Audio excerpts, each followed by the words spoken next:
అందరికీ హాయ్ అండి. Welcome back to my channel. ముఖ్యంగా ఈ రోజు మన వీడియో వచ్చేసి పెన్షన్ల తనిఖీ జరిగింది కదండి మనకి 9, 10 తారీఖులు సోమ, మంగళవారాల్లో అయితే ఈ పెన్షన్ల తనిఖీలో 11,000 పెన్షన్‌ని ప్రతి జిల్లాలలో పైలట్ ప్రాజెక్ట్‌గా ఒక మండలాన్ని ఎంచుకొని అక్కడ పెన్షన్ల తనిఖీ అయితే ప్రారంభించారు. ఆ ప్రారంభించిన తనిఖీలో మొత్తం 11,000 పెన్షన్‌ని ఒక్కొక్క మండలానికి 392, 402, 420 ఇలా ఉన్నాయండి. ఇందులో ఈ 11,000 పెన్షన్‌లో ముఖ్యంగా 450 పెన్షన్లు అయితే ప్రస్తుతానికి అనర్హతగా ఉన్నట్లుగా అయితే అధికారులు గుర్తించడం జరిగింది. అయితే అసలు ఈ అనర్హతలో వీళ్ళు ఎందుకు వెళ్లారు అనేది అయితే ఈ వీడియోలో తెలుసుకుందాం. ఎవరైతే మన ఛానల్ కొత్తగా చూస్తున్నారో వాళ్ళందరూ కూడా సబ్స్క్రైబ్ చేసుకోండి. వీడియో నచ్చినట్లయితే లైక్ చేయండి. ఇది ఎవరికైతే ఉపయోగపడుతుందో వాళ్ళకి షేర్ చేయండి. ముందుగా వాళ్ళ జాగ్రత్త పడే అవకాశం ఉంటుంది. ముఖ్యంగా వచ్చేసి అనర్హత గురి కావడానికి గల కారణాలు, దివ్యాంగులు చాలా మంది ఎక్కువ పర్సెంటేజ్ వేసుకుని పెన్షన్ తీసుకుంటున్నారు. అయితే ఇందులో ఎక్కువ మంది అలా తీసుకుంటున్న వాళ్ళలో చాలా మట్టుకు అసలు అంగవైకల్యం అనేది భౌతికంగా కనిపించట్లేదు. జస్ట్ ఓన్లీ సర్టిఫికెట్ లో ఉంది కాబట్టి మేము అవును అని పెడతాము, కానీ పర్సన్ లో ఎటువంటి అంగవైకల్యం కనిపించట్లేదు. ఏం చేయమంటారు అని అయితే అధికారులకి సిఫార్సు అయితే చేయడం జరిగిందండి. ఇంకొకటి వచ్చేసి చాలా మంది వితంతువులు వాళ్ళ దగ్గర ఎటువంటి ప్రూఫ్స్ అయితే లేవు. ఇందులో ఏంటంటే చాలా మంది అప్పట్లో అధికారులు లేకపోతే పెద్దల చేతో లేకపోతే రాజకీయ నాయకుల ద్వారా రికమెండేషన్ చేయించుకుని పొందడం వల్ల, లేకపోతే వాళ్ళ దగ్గర ఉన్న ధృవీకరణ పత్రాలు పోవడం వల్ల వాళ్ళ దగ్గర ఎటువంటి ప్రూఫ్స్ లేవు. దాని వల్ల కూడా వీళ్ళు ఇనెలిజిబుల్ లో చేరుతున్నారు. ఇంకొకటి వచ్చేసి మనకి ముఖ్యంగా చర్మకారులు, చేనేత కార్మికులు, డప్పు కళాకారులు ఇలా ఉన్నారు కదండి. వాళ్ళ వృత్తిపరమైన వర్క్ చేసే వాళ్ళందరికీ కూడా గవర్నమెంట్ అయితే పెన్షన్లు ప్రొవైడ్ చేశారు కదా. సో ఈ పెన్షన్ దారులు వాళ్ళ దగ్గర ఎటువంటి ధృవీకరణ పత్రాలు, వాళ్ళ వృత్తికి సంబంధించి వాళ్ళకు ఒక సంఘం ఉంటుంది. ఆ సంఘం తరఫున ఒక లెటర్ అయితే ఇస్తారు. అటువంటి ధృవీకరణ పత్రం లేక కూడా చాలా మంది ఇబ్బందులు అయితే పడుతున్నారండి.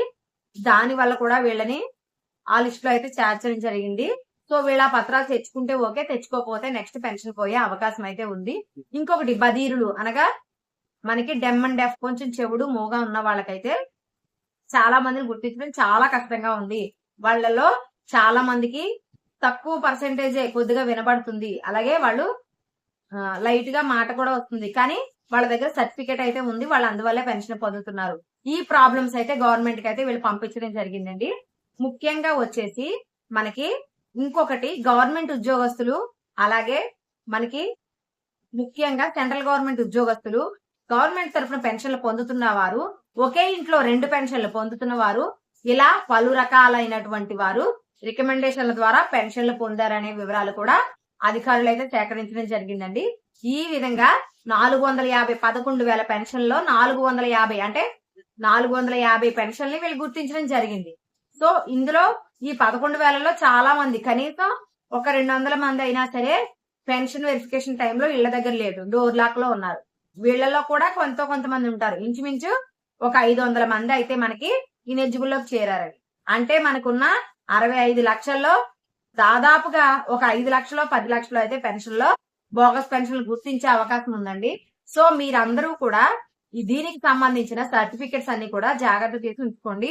ఎవరైతే చర్మకారులు, వితంతువు, అలాగే ఇంకా మనకి ముఖ్యంగా చేనేత కార్మికులు, అలాగే డప్పు కళాకారులు, జాలరులు ఇలా పెన్షన్ తీసుకునేవారు, వృత్తిపరంగా కలుగీత కార్మికులు, ఈ వృత్తిపరమైన పెన్షన్ తీసుకునేవారు కూడా ఆ సంబంధిత అధికారుల దగ్గరికి వెళ్ళి ఆ సర్టిఫికేట్ తెచ్చుకొని జాగ్రత్త పరుచుకుంటే నెక్స్ట్ జరిగే వెరిఫికేషన్ లో మీరైతే హ్యాపీగా మీ పెన్షన్ ని తిరిగి పొందొచ్చు. ఇంకొకటి వచ్చేసి చాలా మంది ఫిజికల్ గా బానే ఉన్నారు. పర్సెంటేజ్ అంటే గవర్నమెంట్ మనకి లాస్ట్ గవర్నమెంట్ ఏం చేసిందంటే హెల్త్ పెన్షన్ తీసుకునే వారికి సడన్ గా 5,000 రూపాయలకి పెంచడం జరిగింది. 80% పైన ఉన్న వారందరికీ ఆటోమేటిక్ గా హెల్త్ పెన్షన్ లోకి కన్వర్ట్ అయ్యి 5,000 రూపాయలు జరిగింది. ఆ తర్వాత వచ్చిన టీడీపీ గవర్నమెంట్ వీళ్ళకి 15,000 రూపాయలు ప్రకటించడంతో ఆటోమేటిక్ గా 5,000 పెన్షన్ ఎవరైతే తీసుకుంటున్నారో వాళ్ళకి 15,000 రూపాయల పెన్షన్ అయితే పొందడం జరుగుతుంది. సో ఇందులో చాలా మందికి 100% లేదు. ఈ గవర్నమెంట్ 100% ఉన్న వారికి మాత్రమే అని అయితే చెప్పడం జరిగింది. సో అందులో తక్కువ ఉన్న వాళ్ళకి పెన్షన్ అయితే పోదండి. కేవలం మీకు పెన్షన్ 6,000 రూపాయలకి కుదించడం అయితే జరుగుతుంది అంతే. ఎవరు బెంగపడవలసిన అవసరం అయితే లేదు. ఎవరైతే ఫేక్ గా తెచ్చుకున్నారో, అసలు ఏ ధృవీకరణ పత్రం లేకుండా రికమెండేషన్ ద్వారా పొందారో అటువంటి పెన్షన్లు అయితే చాలా ప్రమాదపు అంచున ఉన్నట్టే అండి. సో ఇంకా ముఖ్యంగా మనకి మాకు కారు ఉంది, అలాగే 1000 చదరపు అడుగుల ఇల్లు ఉంది అని అన్నవాళ్ళు ఉన్నారు కదండి.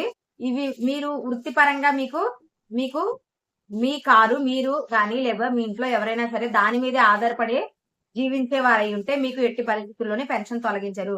మీ కుటుంబంలో గవర్నమెంట్ ఉద్యోగస్తులు ఉంటే మాత్రం పెన్షన్ పోయే అవకాశం చాలా ఎక్కువగా ఉంది.